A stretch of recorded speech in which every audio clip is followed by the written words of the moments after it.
왜 일본이 한국보다 모든 면에서 더 나은가요? 일본이 한국보다 잘하는 것에는 무엇이 있을까요? 왜 한국은 일본을 모방하나요? 해외 커뮤니티에 올라온 글들의 제목입니다. 10년, 15년 전쯤에 쓰인 글인가 싶은데요.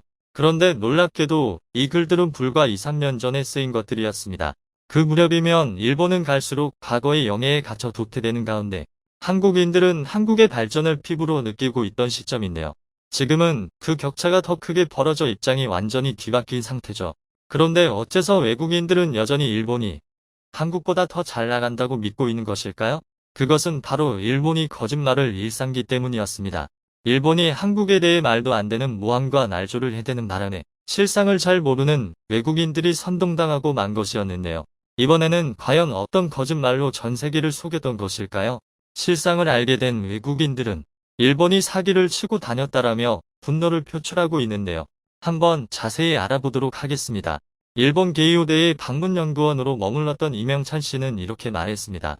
더 이상 잘 나가던 일본이 아니었어요. 좀비 나라 같다고 할까? 그는 1994년부터 10년간 일본에서 생활하며 일본의 눈부신 발전상을 목격했던 경험이 있어 변화에 충격이 컸다고 합니다. 유명 관광지인데 오후 5시 이후로는 문을 연 커피숍이 거의 없더라고요. 도시가 활기를 잃은 거죠. 생기를 잃어버린 일본 사회에 대신 자리한 것은 분노였습니다. 한국을 향한 적개심, 혐한이 방송과 신문, 잡지를 도배했죠. 전직 주한 일본 대사까지도 근거도 없이 한국은 곧 있으면 망할 것이라고 떠들기 바빴습니다. 사실 90년대, 2000년대 초까지만 해도 일본에서 한국은 아예 관심 밖이었다고 하는데요. 지금처럼 일본 사회가 한국을 많이 언급하는 것 자체가 변화의 징조였습니다. 이에 대해 이명찬 씨는 일본보다 잘 나가는 한국에 대한 위기감이자 열등감의 발로라고 설명했습니다. 일본 내 한반도 문제의 최고 전문가인 이즈미 하즈메 도쿄 국제대 교수는 결국 한일 갈등은 달라진 힘의 관계, 양국 모두 익숙하지 않아 빚어졌다고 첨언하며 한일 역전 현상을 에둘러 인정했습니다. 그렇다면 일본이 어떻게 한국을 향한 열등감을 표출하고 있는지 살펴보지 않을 수 없는데요. 한국은 원래 금방 뜨거워지고 금방 식는 나라니까 일본은 그냥 조용히 두고 봐야지. 조선쟁들은 한문을 썼는데 한문을 문자화시키지 못해서 일본에서 만든 교과서로 한글을 배포했다. 일본인이 한글을 통일시켜서 지금의 한글이 됐다. 라는 등 정말 말도 안 되는 소리를 떠들고 있는데요. 일본의 한 민영방송 프로그램에서는 한국에 간 일본 여성이 좋지 못한 일을 당한 것을 소개하며 한국을 까내리려고 작심을 했었는데요. 이때 출연한 일본의 한 대학 교수가 사회혼란을 조장하는 발언을 해서 난리가 났었습니다. 무려 한국 여성이 일본에 오면 일본 남성이 때려야 한다고 말한 것이었습니다.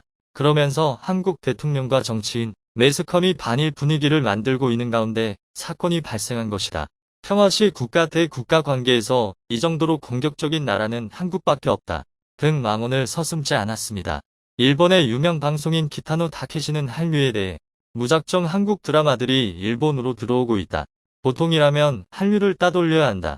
한국의 드라마와 영화는 죄다 일본 것을 베꼈다. 독도를 강탈한 나라의 드라마를 좋아해서는 안 된다라고 말하는가 하면 과거에는 한국에 대해 일본의 돈을 받아낼 목적으로 역사 문제로 시비를 거는 뻔뻔한 나라라며 어불성설을 늘어놓았습니다. 방송 등에서 이렇게 떠들어대는 바람에 일본인들은 쉽게 선동당했고 그것이 사실인 줄로 믿습니다. 그런데 더 큰 문제는 이것이 일본에 사는 외국인들이나 진실을 모른 채로 이런 것들을 접한 외국인들에게도 영향을 미친다는 것이었는데요. 그래서 이것을 사실로 받아들인 외국인들은 일본이 한국보다 훨씬 우위에 있는 줄 알고 일본이 기술적으로 한국보다 더 앞서 있다. 수출에 있어 수익성 있고 우수한 품질의 물건을 만드는 것에 있어서는 일본이 한국보다 훨씬 앞서고 있다. 일본이 정치 등 많은 일을 하는 데 있어서 더 전략적인 것처럼 보인다라고 말하고 있습니다. 하지만 손바닥으로 하늘을 가릴 수는 없었죠. 80년대, 90년대에 일본이 더 잘 나갔다는 말을 했다면 말이 됐을 것이다. 하지만 지금은 21세기이다. 한국인들이 21세기를 이끌고 있는 반면 일본인들은 여전히 90년대를 살고 있다는 인상을 받는다. 일본의 경제는 수십 년 동안 성장하지 않았다. 일본 경제 규모가 말 그대로 30년 전과 똑같다. 일본에서 배울 점도 없지는 않지만 모든 면에서 일본이 한국보다 낫다고 나는 그렇게 생각 안 한다라며 사실을 적시하는 이들도 존재했죠. 사실을 말하는 사람 중에는 놀랍게도 일본인도 있었는데요. 바로 저명한 경제학자 노구치 유키오 히토츠바시대 명예교수였습니다. 그는 경제 전문지에 일본은 20년 후 경제 규모에서 한국에 추월당한다. 월급이 오르지 않은 일본과 오른 한국 무엇이 다른가 등의 글을 게재하여 사실을 알렸고 일본인들은 자극당했죠.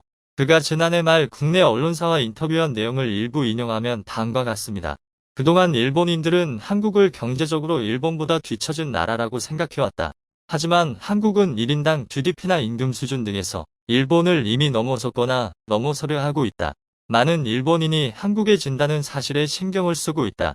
많은 지표에서 한국은 이미 일본을 앞질렀다. 실질 임금은 수년 전에 높아졌고 국가 경쟁력 순위도 일본보다 위다. 디지털화는 말할 것도 없다. 물론 선진국의 기준이 되는 1인당 GDP는 일본이 현재 4만 달러, 한국이 3만 1,000달러 수준으로 일본이 높다. 하지만 일본이 2000년부터 20년간 1.01배 성장한 데 비해 한국은 2.56배 성장했다. 이대로라면 몇 년 후에는 확실히 한국이 일본을 추월한다. G7은 선진국들의 모임이다. 이런 말을 하면 일본인들은 싫어하겠지만 이 추세라면 20년 후 일본은 분명 선진국이라고 말할 수 없는 나라가 될 것이다. 일본 젊은이 중엔 한국 같은 경쟁 사회는 싫다. 이대로가 좋다는 사람도 많다고 하는데요. 이에 대해 노구치 교수는 이대로 좋을 리 없다. 이대로만 하다 보면 일본의 국력은 점점 하락하고 개인의 삶도 힘겨워질 것이 분명하다. 일본인들에게 위기의식을 가지라. 눈을 뜨라고 이야기하는 것. 이것이 나에게 주어진 임무라고 생각한다. 라고 답했습니다. 팩트만으로 일침을 날리는 노구치 교수야말로 진정으로 일본을 위하는 사람이 아닌가 싶은데요. 한국과 일본에 대해 다른 주장 등을 보고 무엇이 진실인지 궁금해하던 한 외국인이 한국에 오게 된 일이 있었는데요.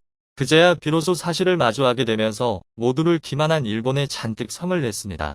커뮤니티에 게재한 글을 일부 번역하여 소개해드리겠습니다. 나는 한국에 오기 전 일본에서 지냈었는데 방송에서 매일 틀어대는 것이 한국에 대한 것이었다. 거의 한국을 욕하는 내용이었다.